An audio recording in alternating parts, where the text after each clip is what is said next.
Hey, what's going on everybody? Welcome back to another video, and today I wanted to bring you guys something a little bit different. Several of you guys have reached out to me asking how do I improve, how do I do this, how do I do that. So I figured I'd make a video explaining 5 things that will make you instantly better at Rainbow Six Siege. I hope you guys enjoy, and let's get right into it.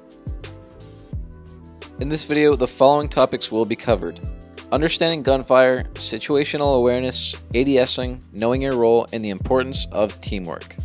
It is important to note that on this list, having map knowledge is a given. Understanding where you are at all times is extremely important. This alone will instantly give you a huge advantage to someone who doesn't know the map, even if your gun skills are not as good as your opponent's. Anyways, the first topic that we're going to cover is understanding gunfire. In this scene, you see me on the map Caveira. If you pay attention, you will see the white line going across the screen, which represents bullets being fired.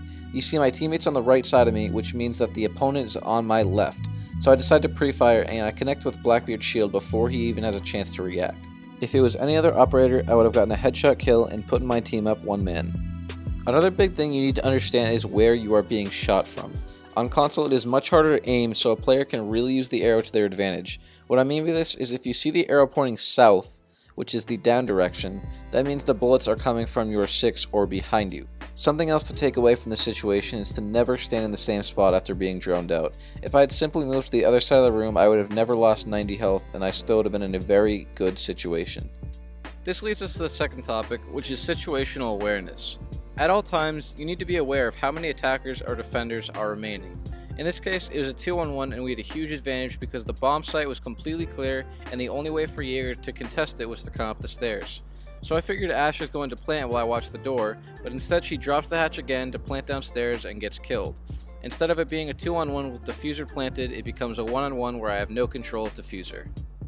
In this next clip on Cafe, I realize that there's only 40 seconds left, so I start making a push towards the objective. Immediately after landing, I stop for a second and just listen for noises. The first thing I hear is relatively loud, shuffled movements, meaning that the defender is close.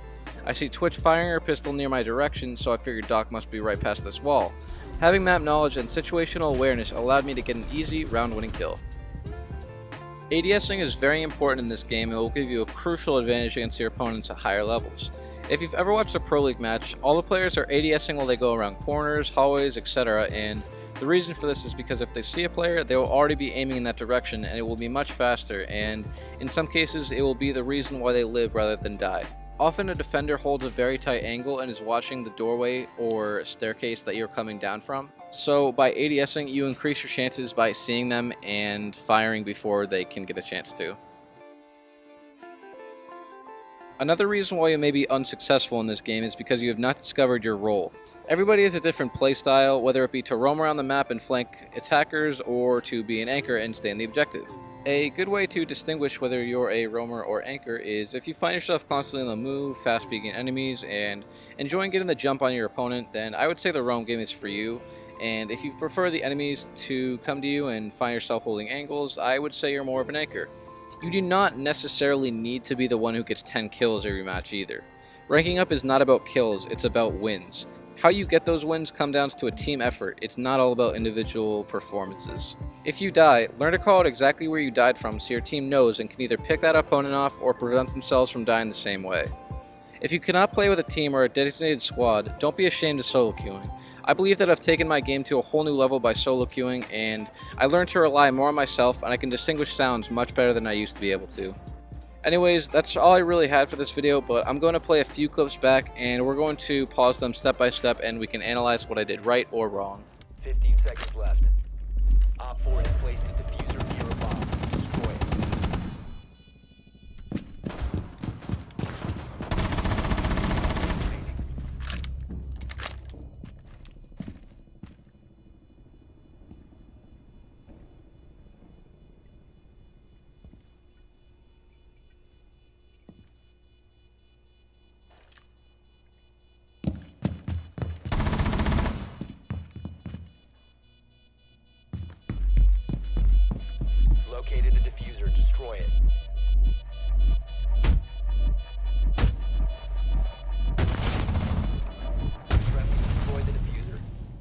Okay, so right off the bat, we hear gunfire off in the distance, and we can also see our teammate engaged in the fight. So using this info, we can immediately tell that the plant went down in A. So I run over to the hall and try and pinch the last attacker, but my teammate dies, and I just pre-fire the wall to see if I could get a lucky kill, but I did not. So at this point, I'm ADSing around the corners, and I'm ready to fire at any moment. But you just gotta use your sound at this point and just play the game. Now here is the biggest thing to take away from this situation. I did not see the attacker, and my time on the diffuser was running low, so I had no other choice but to go for the defuse. It was either die trying or win the round. If I had stopped, then great, I might have gotten the last kill, however, I would not have had time to defuse the bomb. It's really a make or break, and there's nothing you can do but hope that the attacker doesn't get to you in time.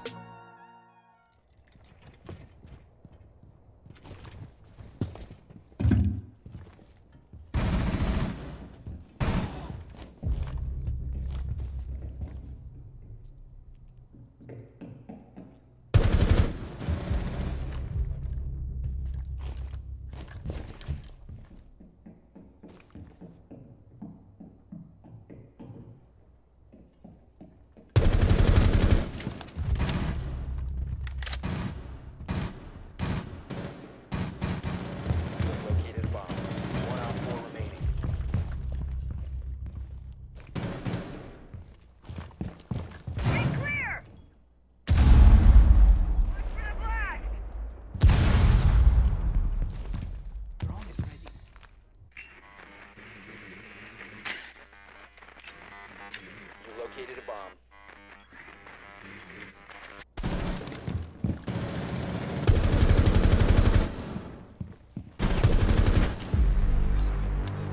There are several things to take away from this round, and the first being, we see my teammate, who is running a shield operator. He gets killed from behind.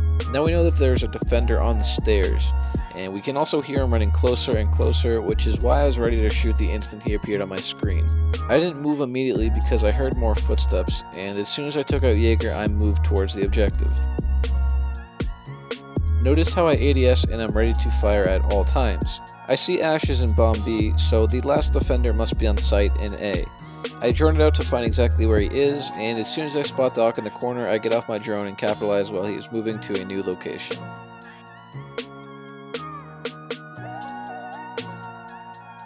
That's going to be all for today's video. I hope you were able to learn something. This is my first tips and tricks video that I have ever made, so I apologize if it's not the best. Please let me know if you would like more videos like this by leaving a comment and also giving the video a like. It took much longer than I expected to edit the video and do all of the voiceovers, so I applaud those who make these types of videos quite often. Anyways, I hope you guys have a great day, and I'll see you all later.